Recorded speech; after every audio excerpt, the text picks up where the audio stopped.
네, 안녕하세요. 저는 화학과 이준석 교수님 연구실의 석박통합 9기 강동규 학생입니다. 오늘 저희 랩에 대해서 간단히 소개를 해드리고 논문에 대해서 말씀을 드릴 텐데요. 목차는 다음과 같습니다. 저희는 기본적으로 이 나노 수준의 입자 또는 구조를 정밀하게 합성을 하고 용도에 맞게 디자인을 하고 있습니다. 그리고 이 랩에서 구성된 레이저 시스템 그리고 각종 기기를 이용해서 만들어진 나노 입자를 분석을 하고, 그리고 다른 연구원 같은 경우에는 미국 아르곤 연구소에서 원격으로 조종이 가능한 빔 라인이 있어서 그 나노 입자에 대해서 분석을 하기도 합니다. 그리고 저희는 여기서 그치지 않고 저희가 만든 소재를 기업에 기술 이전을 하기도 하고, 그리고 제품으로 인허가를 받을 수 있을 만큼 논문으로 끝나는 연구가 아니라 실제 생활에서 쓰일 수 있는 연구도 진행을 하고 있습니다. 네, 추가적으로 저희가 이제 실제 생활에서 어떻게 적용을 하고 있는지 활용 분야에 대해서 조금 더 자세하게 설명을 드리자면은, 네, 방금처럼 나노 입자를 디자인을 해서 다음과 같이 헬스케어 분야, 그리고 에너지, 그리고 환경 분야에도 접목을 하고 있습니다. 그 중에서도 오늘 발표할 논문은 헬스케어에 관한 논문을 말씀드리도록 하겠습니다. 네, 그 논문을 말씀드리기 앞서서 이 백그라운드에 대해서 잠깐만 설명을 드리자면은, 제가 진행한 연구는 이 란타나이드가 도핑된 나노 입자에 관한 연구입니다. 먼저 이 란타나이드가 도핑된 나노 입자는 업컨버전 나노 입자라고도 불리우며, 기존의 이 유기다이나 퀀텀닷 같이 스토크 시프트 포토루미네센스가 아닌 안티 스토크 시프트 발광을 한다는 것입니다. 그러니까 낮은 에너지에서 더 높은 에너지로 변환이 가능하다는 특성을 가지고 있습니다. 그 특성은 이제 에너지 트랜스퍼 업 컨버전 ETU라고 불리우는 이 특이한 에너지 전이 현상에 의한 것인데요. 이것은 이제 란타나이드 이온들의 전자가 4f 오비탈에서 이 특정한 규칙을 가지고 에너지가 역이되어서 더 높은 에너지로 변환이 가능합니다. 그래서 이러한 현상을 이용을 해서 보통 익사이테이션 소스를 적외선을 사용을 해서 UV부터 가시광선 그리고 적외선으로 다시 다양한 발광이 가능하게 됩니다. 그리고 이 현상에 대해서 다시 더 좀 자세히 말씀을 드리자면은, 기존의 형광물질이 경우는 이렇게 에너지가 역이되었다가 바로 그라운드 스테이트로 가게 되면서 발광하게 되는 메커니즘인데요. 이러한 경우를 밑에를 이렇게 보시면은 보통 수십 나노초를 가지게 됩니다. 이 포톤의 라이프 타임이. 이와는 반대로 이제 방금 말씀드린 에너지 트랜스퍼 업 컨버전 같은 경우에는 이 에너지 전이 현상이 한번 일어나기 때문에 다음과 같이 이제 빛의 경로가 수백 마이크로초 이상을 가지게 됩니다.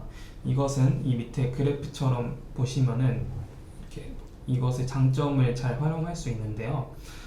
예를 들어서 뭐 자가 형광이 수십 나노초의 발광 시간을 가지는데, 이것이 수 마이크로초의 해상도를 가진 카메라가 있으면은 이 신호를 따로 구분을 할 수 있다는 것이 장점이 되겠습니다. 그리고 이제 크로스 릴렉세이션이라는 현상이 있는데요. 이것은 이제 방금 드린 에너지 전이 현상에 있어서 이를 저해하고 이것을 열 에너지로 전환시키는 것을 크로스 릴렉세이션이라고 합니다. 네, 이제 지금부터 이제 논문에 대해서 말씀을 드릴 텐데요. 저는 이제 저번 달에 네이처 커뮤니케이션에 게재된 논문에 대해서 설명을 드리도록 하겠습니다. 제목은 Local Water Molecular Heating Strategy for Near Infrared Long Lifetime Imaging Guided Photothermal Therapy of Glioblastoma입니다. 네, 그래서 결론적으로는 제가 앞서 말씀드렸던 것처럼 이 나노 입자를 디자인을 하고 합성을 하는 것이 주 목표인데요. 저희가 만든 나노 입자는 다음과 같이 두 가지의 기능을 가지고 있습니다.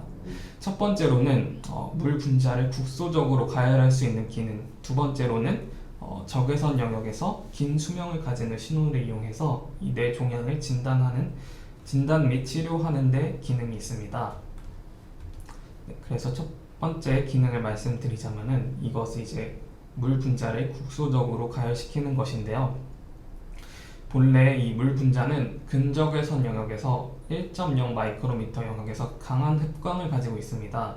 그래서 이 현상을 이용을 해서 저희는 이제 다음과 같이 1.0 마이크로미터의 발광을 강하게 하는 입자를 디자인했고, 이를 이용해서 광열 효과를 확인을 하였는데요. 이렇게 만들어진 입자를 워터 히팅 나노파티클이라고 명명을 했고, 이를 대조군과 비교를 했을 때 온도 오르는 것이 사이클로헥세인, 그러니까 이제 흡광이 없는 용매에서는 비슷한 광열 효과를 보이다가 이제 물에 들어가게 되면은 이 1.0 마이크로미터의 발광에 의해서 나노 입자가 대조군보다 3배 정도 더 높은 광열 변환 효율을 보여줍니다. 이것으로 기존의 크로스 릴렉세이션만으로 광열 효과를 보였던 것보다 3배 정도 더 높은 광열 효과를 확인해서 광열 효율을 더 개선할 수 있었습니다. 그리고 두 번째로는 이 근적외선 영역에서 긴 수명을 가지는 신호를 확인한 것인데요. 만들어진 입자는 앞서 말씀드린 것처럼 두 가지의 채널이 있습니다. 방금 말씀드린 것이 1.0 마이크로 영역에서의 발광, 그리고 두 번째로 이 800나노미터 영역의 발광인데요. 이 영역에서 저희는 이제 진단을 시도했습니다. 그 신호는 이제 다음과 같은 라이프 타임을 가지는데요. 이것은 이제 한 436 마이크로 초 정도로 굉장히 긴 수명을 가지고 있습니다. 그래서 이것을 닭가슴살의 두께에 따라서 신호를 확인을 할 수 있었는데요. 다음과 같이 라이프타임 이미징이라는 기술을 사용을 해서 신호를 분석하면은 기존의 이 신호 세기 기반의 이미지와는 다르게 조금 더 깊은 6mm의 깊이에서도 신호의 구분이 가능하다는 것을 확인했습니다. 그리고 이거를 저희는 이제 실제 쥐의 뇌 종양에서 진단에 사용을 했습니다. 그래서 다음과 같이 이 생명공학과 이동윤 교수님, 그리고 생명과학과 김영필 교수님과의 공동 연구로 저희는 이제 인비보, 인비트로 실험에서 효용이 있다는 것을 확인을 했습니다. 그래서 결론을 말씀드리자면은 저희는 이제 근적외선 발광 다기능성 나노 입자를 개발을 했고, 그 기능은 이제 긴 수명을 가지는 신호를 기반으로 해서 진단을 하고, 그리고 물 분자를 국소적으로 가열을 해서 치료를 하는 데 목적이 있습니다. 치료의 경우에는 이제 효과적인 광열 효과를 위해서 물 분자를 국소적으로 가열할 수 있는 1.0 마이크로 파장을 활용을 했고요. 그래서 결과적으로 이제 크로스 릴렉세이션으로 인한 광열 방식보다 효율이 3배 정도 23.3% 더 좋아졌다는 것을 확인을 했습니다. 그리고 진단 영역에서는 이제 적외선 영역에서 긴 수명을 가지는 신호를 개발을 해서 실제 쥐의 뇌에서 진단이 가능했다는 것을 말씀드릴 수 있을 것 같습니다. 같이 연구를 수행한 저희 랩실 후배들이고요.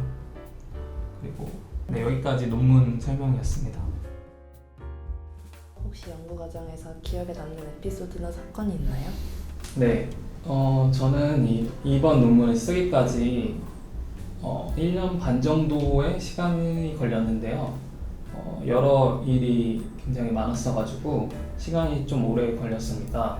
결론적으로는 좋은 논문으로 게재가 됐지만, 마무리가 됐지만, 이게 출판이 되기 전까지는 논문으로 잘 나올 수 있을까, 좋은 논문으로 잘 나올 수 있을까라는 걱정이 되게 앞섰습니다. 아무래도 이제 연구를 하는 분들은 다 아시겠지만, 테마가 아무리 좁고 오랜 기간이 걸리더라도 이게 결국 논문 형태로 마무리를 지어야지 연구자로서 어떤 일을 했는지에 대해서 인정을 받을 수 있거든요. 그런 사실이 이제 굉장히 냉혹하면서도 중요하다는 것을 지금 논문으로 많이 깨닫게 되었습니다. 앞으로 이제 연구를 하면서 좌절하는 일이나 힘든 일이 있어도 이번 일을 계기로 잘 극복할 수 있지 않을까 생각하고 있습니다. 대학생들에게 해주고 싶은 이야기들이 있으신가요? 네. 제가 이제 4학년 때 학부과정 4학년 때는 대학원 진학에 대해서 이제 물어보면은 보통 선배들이 다 같이 오지 말라 그랬어요. 근데 저도 이제 결국 이제 진학한 한 명이 되었는데요. 저는 이제 반대로 대학원 진학에 대해 추천을 해드리고 싶어요. 제가 학부과정으로 졸업한 상태랑 지금의 차이는 제가 느끼기로도 굉장히 많이 차이가 난다는 생각이 들어요. 예를 들어서 연구라는 과정이 이제 논리적인 흐름을 만들고, 이것을 이제 교수님 또는 다른 연구자들과 토론을 하면서 상대방을 이제 설득시키는 것이 굉장히 이제 준비해야 될 것도 많고 좀 어려운 부분이 많거든요. 반대로 제가 또 몰랐던 부분에 대해서 굉장히 많이 알게 되고요. 이러한 측면에서 굉장히 많이 배우고 뭐든지 이제 실력이 많이 늘었다고 스스로 느끼고 있습니다. 학부 졸업만으로 이제 졸업을 하게 되면은 바로 사회 생활의 시작이지만 대학원을 진학을 하게 되면은 물론 연구직이라는 점에 있어서 학부와 사회 중간이라는 생각이 들기 때문에 조금 많은 시행착오도 겪으면서 성장을 할 수 있다는 것이 장점이라는 생각이 듭니다. 네, 지금까지 화학과 이준석 교수님 연구실의 석박통합 9기 강동규 학생이었습니다. 감사합니다.